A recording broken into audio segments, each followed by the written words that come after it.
Africa Science Dialogue, closing the gap between science and society. Now, the media globally has a responsibility to educate, inform, and entertain the public to try and drive a social narrative and influence social change. However, there's a general feeling that a lot of times, even though the media is trying as much as possible to cover different facets of what's happening across the globe, there are areas that get neglected. One of these areas is science. Science reporting sometimes gets left behind. And this is a global thing. We are therefore here in Kigali, Rwanda, to speak to the executive secretary of the Rwanda Media Commission, Mr. Emmanuel Mugisha, to tell us exactly why this happens. And is it something that's also happening here in Rwanda? He's seated here with me. He's teaching me some, Kenya, Rwanda. Mr. Emmanuel, welcome. Well, really, What does that mean? it means good afternoon. Oh, good afternoon. In Kenya, we say habari yako, habari ya alfajiri. If I'm not wrong. That means good afternoon. What you're talking introduced is science, and you are the head of an organization that, deals with journalists. You've been in the newsroom for a long, long time. You understand the dynamics of reporting, and we have had this chat a little bit with you about science reporting and exactly why it is not what it should be or where it should be. Now, as you tell us exactly what you do at the Rwanda Media Commission, would you comment slightly on if you feel that science reporting in Rwanda is where you feel it should be, or is at par with the rest of the topics? Yeah, I believe what you just said is true even for Rwanda. Science reporting, science communication seems to be an area that is not fully covered. And it's one of those areas that we think the audience, the public, needs to be engaged on. For the case of Rwanda, I think even if you went to the newsroom, you would hardly find any editorial setups for that kind of content. You find it's a journalist who's interested, maybe who is engaged by X organization, and they're doing it because it is demanded by a person who is sponsoring it or supporting it, but not the initiative of the newsroom, of the media house. And I believe that's a serious gap, especially in the day we live in today, where there is a lot of misinformation out there, and people are eager to know what is right and what is wrong. People should be talking about even solution journalism, and science has to be one of those areas that those who are into solution journalism should be looking at. So I really believe that it's a serious gap. So we are the Rwanda Media Commission as an entity that has oversight role in ensuring that the media is operating in a professional, accountable, and responsible manner to the public. We've come up with partnerships with different institutions, both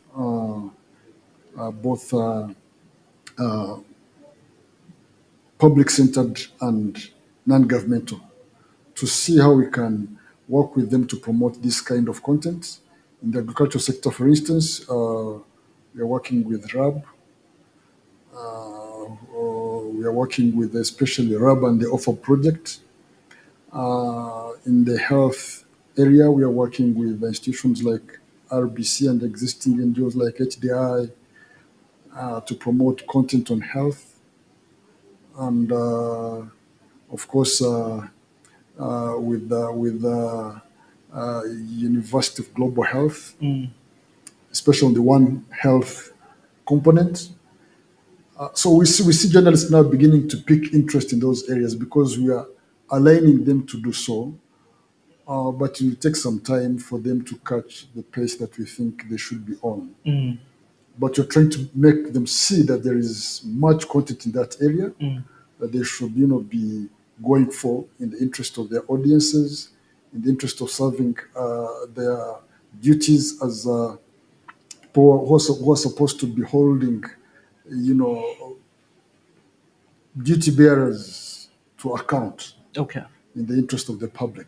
So ideally, we are doing some, but we are limited also in terms of resources to do much better.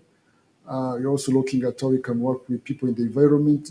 Basically, these sectors that we think have science-based content, and less is being done in those areas. So we are trying to come up with partnerships with stakeholders in the public sector, in the non-governmental sector, and even the private sector, if there are any. Okay. Going to the same people, the very people who are recipients of this information from the media. I came across research, a Pew Research Center, saying that in the US, up to 50% of the people that were interviewed, I think this is post-COVID, believed that science did not have any potential to change their lives. There is all that kind of skepticism. And you understand the conspiracy that came around COVID-19. Now, even with all the partnerships between the media council and the media houses and all that, what happens when the same people that you're taking the information to are not convinced? They don't want to listen to this. I think it goes hand in hand with the people consuming the information. Information is packaged and it is meant to be delivered to a particular audience. If you are speaking to policymakers, if you're speaking to the general public, if you're speaking to the scientists, information is packaged accordingly. Now, I believe that the reason for that is, science reporting requires breaking complex issues into simple to understand language. So you find like most journalists, maybe they also carry the same message that has come from scientists and they send it without cooking it, let me use that word, so as to serve it to people to eat it and understand what it means. So you find like they are not helping people to understand the content in a way that it will make impact, that will make them pick interest. And that should be the role of a journalist, knowing how to unpack complex kind of language of the scientist to a layman to understand. So that requires usually to make the storytelling more humanistic. What does it mean if X science content is to be given a person? How do you humanize it? How do you relate it with his day-to-day life? Because that's how they'll get connected to the content. But if you bring it the way the scientists have brought it, with the data, with the jargons, with the complexities, you're speaking to the same people who've given you the content, not to the audience. But do you feel like our journalists are really equipped with? That's what I'm saying. And now that's where we need to capacitate them.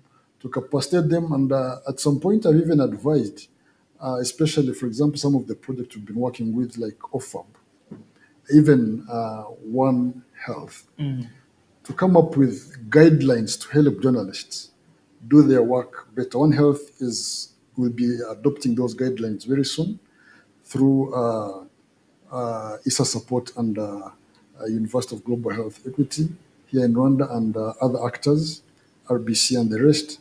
That's one kind of it. But again, you need to also come up with, most of us, like in Rwanda, people report in the local language. And some of these scientific jargons are either in French or English. And we don't have the translated versions in our language. So it is very hard to make your story in the local language for people to understand. So there's a bit of difficulty there. So we keep on advising that people should come up with maybe special dictionaries or translated kind of complex words to be used in the day-to-day language. Because at the end of the day, I believe people can pick interest if you make them understand what you're communicating to them. They don't pick it because they don't understand. But once they begin understanding the language, the complex things broken down into smaller pieces, making the story more humanistic, so that they connect to it, I think there is a lot that we can do to ensure that people begin to pick interest in science content. Okay. Do you feel, however, and I agree with what you say about the training, capacitating of these journalists so they're able to break it down, but do you feel like sometimes we might actually need scientists themselves to somehow take Yes. up the role and try to communicate this? I have had this feeling before that a lot of journalists feel like they are imposters when it comes to topics that they feel they don't have a proper understanding on. And in most media houses where they have most of the or a lot of business reporters in some of the big media houses are fast economists or something like that. Do you feel like there is that feeling of being an imposter among the journalists when things keep on consistently getting difficult in reporting on science? And is it a call for the scientists themselves to become journalists, or will we have a complete course for I these think that journalists? what you're saying is very important because usually journalists are not the people to tell the story. They provide a platform, they moderate dialogue, they gather facts and disseminate them. So the very people who have the information should find way of mingling with journalists. There should be a blend in one or another. But in most cases, you find scientists have a reluctant approach to engaging, to communicate. They want to do their stuff, they come and present it to the audience that they think is validating what they've come up with, and then maybe they keep it in their shelves or they take it where it should be going. So the engagement of the public, what they've done, it should be a role of the journalist, the role of the media. So they should be ready to be there to do the job with the journalist. And some of the areas where we're intervening right now, like say One Health and say the Offer Project, we try to do that. We try to encourage scientists coming together with journalists so that they can access information that they should give to the public. So even scientists at some point, they should be given skills of being communicators. Today, the bit of the world today is that you can be even a journalist, what they call a citizen journalist. So you need to go to reach out and be also a communicator of what you produce, of what you're doing, of what you think the public should be knowing. But that aspect is very right. Having experts, scientists, also developing communication skills, engaging with journalists, to make information flow become more available and which is accurate. I remember they're the ones holding this information, and accuracy is one of the key things in science communication. Reporting data, reporting findings, reporting uh, on, uh, on research works in a more accurate manner. So the journalists should try to provide the platform, but the scientists to communicate what they should be wishing the public to be knowing. Because I believe most of them use public resources to come up with those researches or to come up with whatever they are doing. So they should be just enough to say from the public. So the public has the right to know what we are doing. So they should reach out and also begin communicating, break those compartments that they are hiding in and reach out. It's very important. And we are trying to work on it as well to map the scientists to understand who is in this area and how can we connect them with journalists. So it has to go hand in hand. Yeah. I'm so glad you spoke about accuracy because we're in the age of social media. And there's that proliferation, and now there's somebody who told me that nowadays we don't actually need mainstream media because we are getting all our information from social media. And you see, it takes a lot of time for mainstream media to verify. For traditional to verify, you just don't release anything. But do you experience cases of armchair journalism and, of course, the race to not lose revenue because they won't break a story that's broken already, that makes media houses or journalists rush to compete with these, social media accounts and therefore end up disseminating information that's not true? And how do you even stop Yeah, that? you're very right. You're very right. As you're saying, journalists are being challenged by the pace at which people spread break news or content. But to me, I usually even tell journalists and colleagues in this sector that today, doing what the social media people are doing, you're going to miss out. What they're giving can be a lead for you to investigate deeply, and that's where the story is. Of course, I'm sorry to use this word, laziness has become a virus in the day-to-day work of most journalists. And that's very dangerous. That's very bad, because the beauty of journalism today lies in the in-depth of what people know superficially. Because most of these social media and those who break stories and they're non-journalists, all they'll give is to give you, the tip of an iceberg. But remember, the public, if they know that Peter is a person who can be relied on to provide in-depth analysis, they would even pay for that. Because people are hungry for information. People are hungry for what they call information, factual information, information that can help them do the right decisions. At least people are hungry for that. So we shouldn't be seeing social media and those who are on it as a threat, but we should be thinking, how do we adapt? How do we adapt? How do we do something they're not doing? And this is nothing other than in-depth analysis.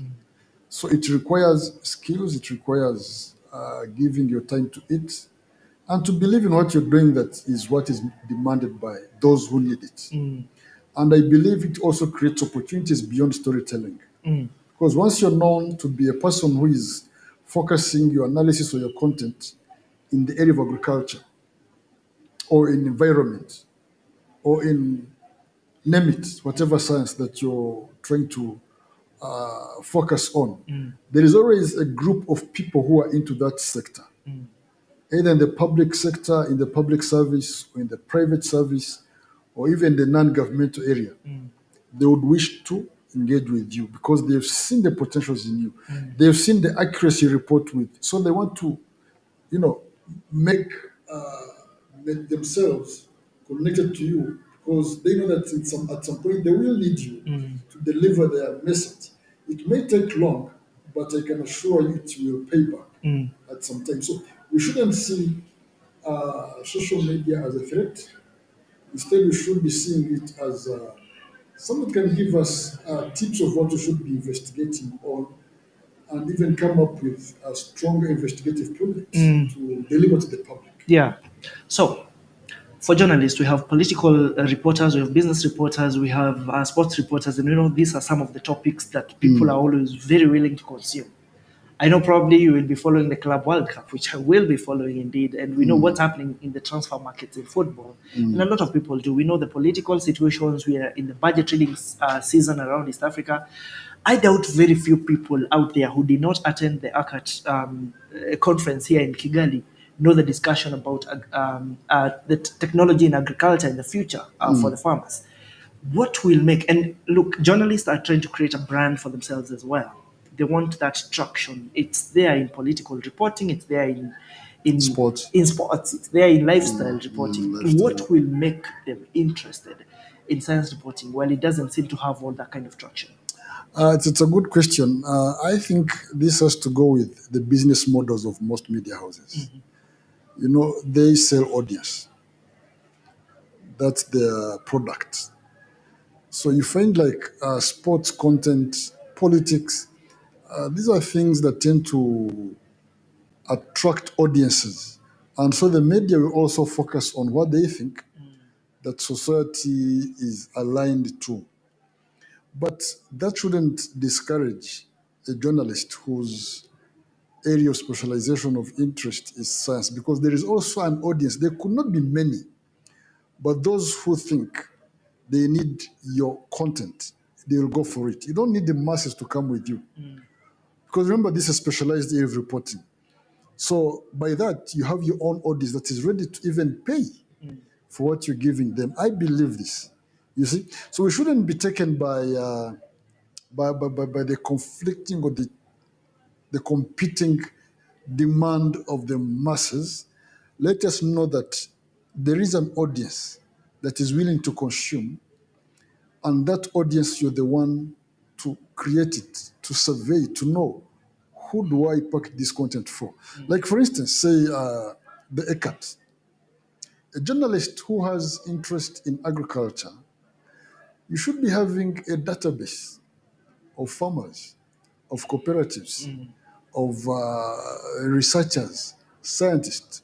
Once you come up with your content, make sure that you deliver it using the existing platforms and technology that we've been blessed with, that you can access your targeted audience. So even if they're 100,000 or 5,000, but consistently feed them.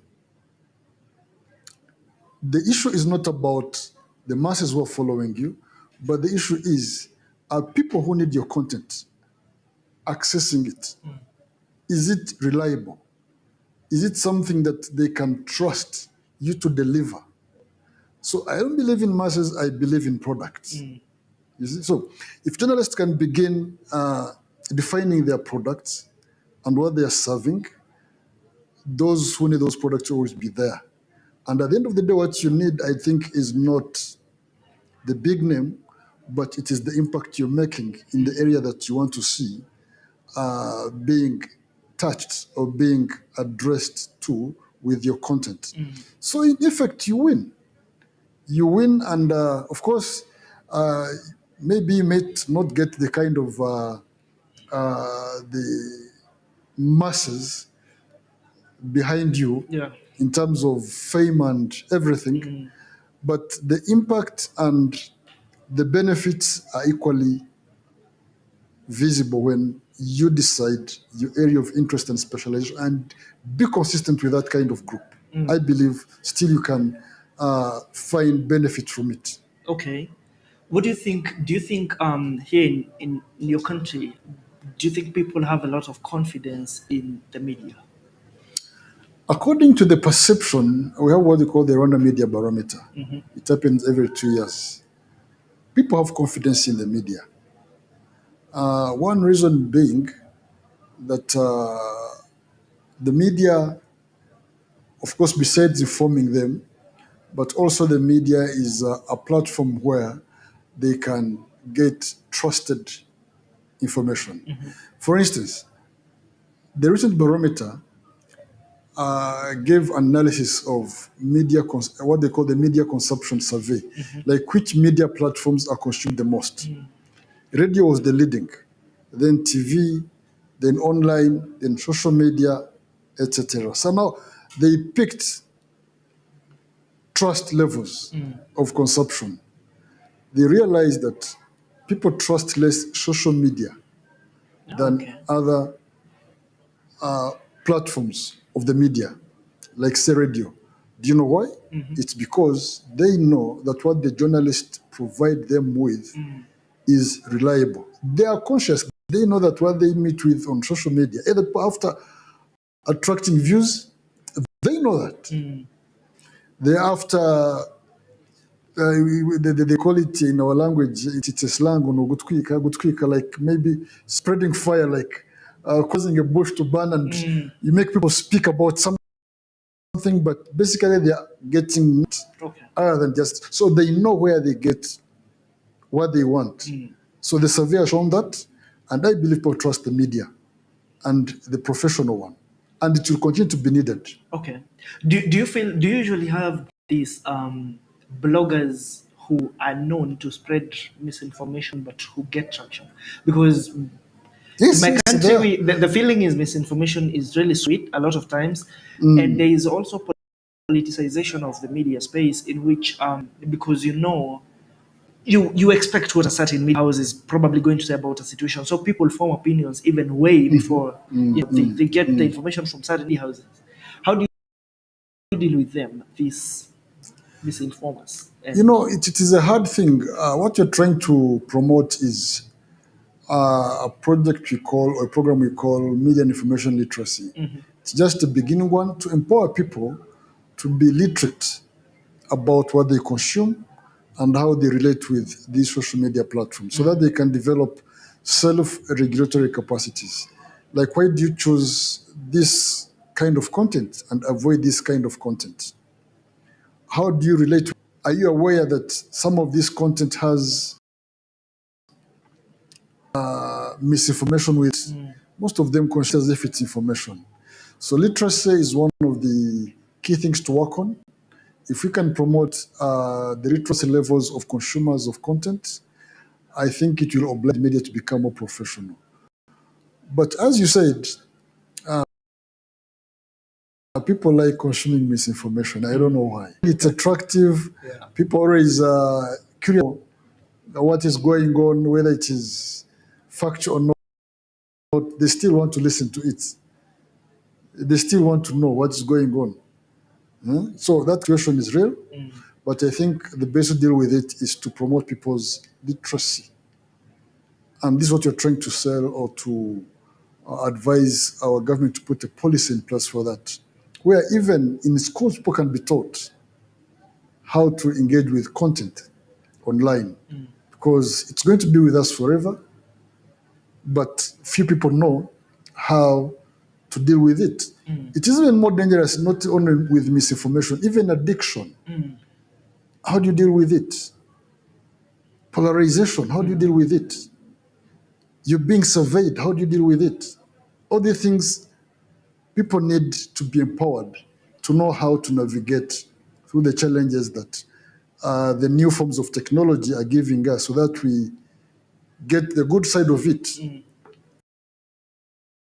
and keep away the bad side of it. Yeah. I have a feeling, I don't know how true this is, that also, depending on how strongly the government supports the media space in the country, that a more stable political situation also helps the media get more trusted. Because it doesn't feel like you're always trying to defend the government, you're always trying to, all that kind of stuff. And by asking that, I would like to know, because I know exactly what people feel generally about the government and the trust that there is. Do you feel like you get sufficient support from the government as the Rwanda Media Commission? I would say that yes and no. Yes, because we have all the political will from the government to do what we are doing. The support is there. But again, no, because a lot needs to be done in this area of media that we haven't done, especially when you look at the damage that misinformation can cause, disinformation, the kind of investment we put in securing our people from other threats which are physical, which are like, say, for instance, bullets and everything. The kind of effort we put in those things is real. But we don't consider the other threats that this can cause to us, Yeah, I hear you. especially the young generation, what they consume, how does it affect them. I want to give you an example. To take an example of something like Instagram. People like using it to post their day-to-day lifestyle. And some people have so many likes and somebody comes up with no likes. And this person is an 8 to 10-year old girl or boy who wants to have views, Yeah. to have attention, like Validation, to be validated. And they don't see this. Yeah. Emotionally, they get affected.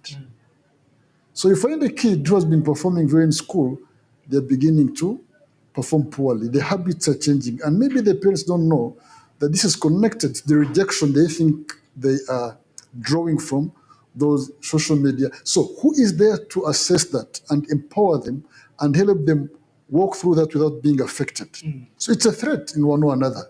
So I believe that the kind of support that is needed compared to the challenge that we have today, you find like it is not, in parallel. There is an imbalance. There is an imbalance, and the threat is real. What I just shared is just something small. People are recruiting others on these spaces for terrorism and other bad things. We are not aware of that.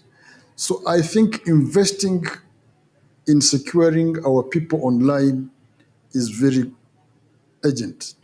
Rwanda has put in place what we call the Child Online Protection and some other policies in place.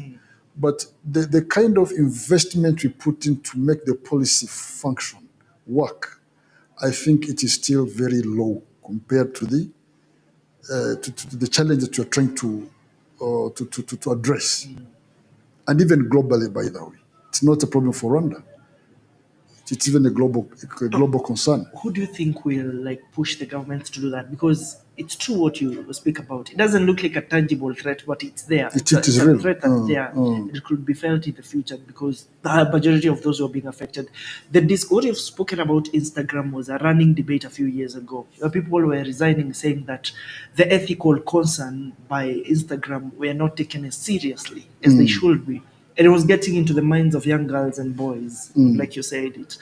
Who do you think, because that was a big global push, it doesn't seem like much was done. So who do you think is going to push governments to think about it as a priority and put a lot of investment into it? For sure, I don't know. But we try to do our best. Whenever we are invited to present our work either to the parliament or to other formal structures to address these things, we share our concerns, we show them, and hopefully it will be understood and it will be given attention. If you look today how people are going gender mainstreaming, those things, because they saw it was a need, it was a concern. Maybe at some point, when policymakers begin to see this also as something to give due attention to protect, especially the young people, but also make these tools that we have today more useful than being destructive, I think they will come up and do something about it. We have come up with some regional mechanisms to make the voice much heard. Recently, we created what we call the Network of Africa Press Councils, which we think we should push to have an observer status at the AU.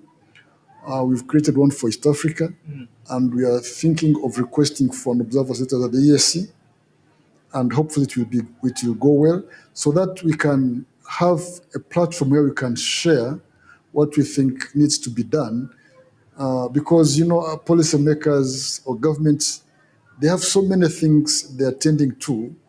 So until you show this that also needs attention, they're like us. They have limited time, they have limited resources. So until maybe you keep on advocating for the need for that, and the support begins to flow, we still have a long journey to go and duty to perform, so that everybody gets to know the need for this, starting with parents, teachers, policymakers. Everybody's concerned in this. So it's not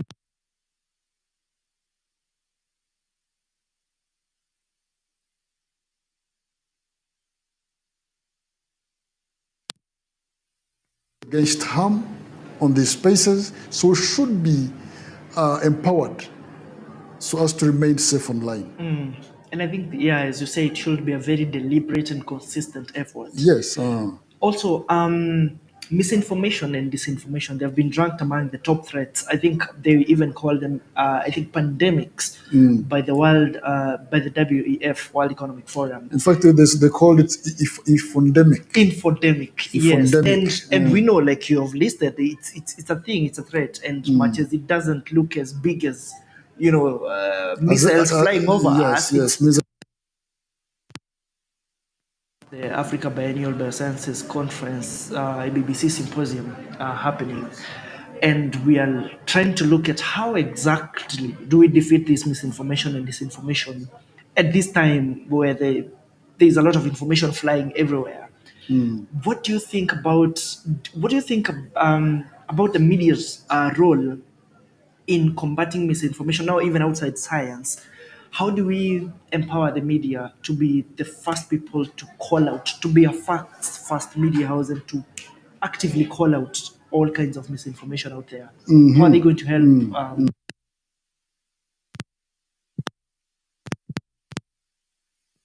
A custodian of reliable information, first of all, they need to be insulated themselves, not to be part of the wave of misinformation, because they're also affected. You find them also participating in those kinds of disinformation and misinformation challenges. So they need to be selected. First, they need to be empowered. They need to be taught how to fact check, because you cannot challenge what you've not fact checked or skilled to do, so as to challenge it. So